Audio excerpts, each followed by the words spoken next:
Bonjour Yves Perrier, Bonjour. vous êtes président de l'Association française de gestion, mais également directeur général d'Amundi, le leader de la gestion d'actifs en Europe. À ces deux titres, quelle place occupe l'actionnaire salarié dans la gestion d'actifs en France ? Alors l'actionnariat salarié, c'est quelque chose de tout à fait essentiel dans la gestion d'actifs. C'est tout d'abord quelque chose qui concerne près de 20% des salariés français hors secteur public. Et c'est un encours géré de près de 120 milliards d'euros. C'est une des bases d'investissement essentiel.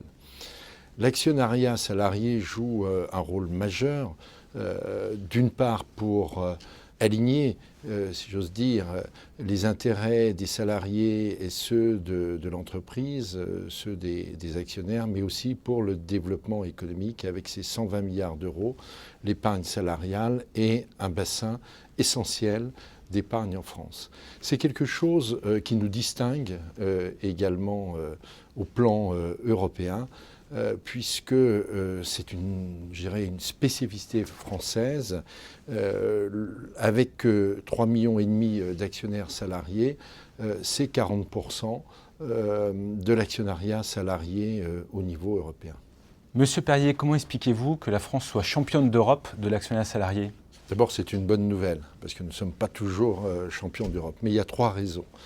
La première raison, c'est l'ancienneté.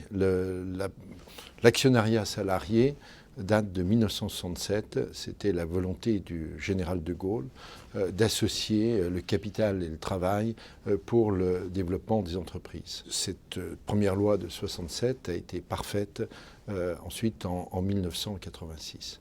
La deuxième raison, c'est la fiscalité. Peu de gens le savent, mais l'épargne salariale est une des enveloppes fiscales les plus attractives. Avant même, par exemple, l'assurance vie, qui est le produit préféré des Français. Et la troisième raison, c'est que la gestion de cette épargne salariale associe étroitement le management des entreprises, mais aussi les partenaires sociaux qui participent à travers les conseils d'administration des FCPE, des fonds dédiés, à l'orientation, à la politique d'investissement de ces fonds. Alors, dans la dernière période, je voudrais souligner qu'une nouvelle avancée a été faite avec la loi Macron, qui a permis de rendre plus incitative au plan fiscal l'épargne salariale pour le monde des PME, en réduisant le forfait social. Je pense qu'il faudra aller plus loin et ramener le forfait social qui est aujourd'hui de 20% à 8%, ce qu'il était encore il y a 3 ans. Monsieur Perrier, à quoi sert l'actionnariat salarié dans l'entreprise ?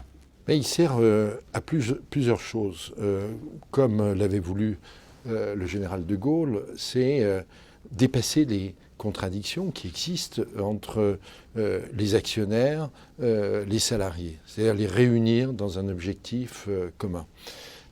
C'est quelque chose qui est un moyen important dans une culture d'entreprise. Vous savez, la force d'une entreprise, c'est certes sa stratégie, mais c'est encore plus la dynamique de son corps social. Et pour qu'un corps social soit mobilisé pour faire réussir son entreprise, pour la développer, encore faut-il qu'il y soit associé. C'est aussi un moyen pour les salariés de se constituer un patrimoine. Il ne faut jamais l'oublier.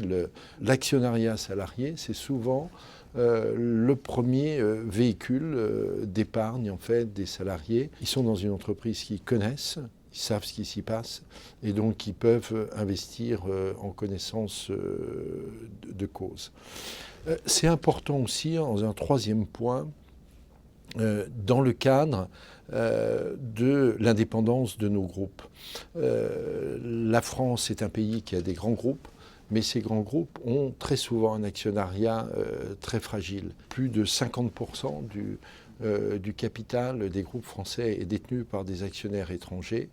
Avoir un actionnariat salarié important, c'est aussi un gage en fait, de défense, d'indépendance de ces groupes.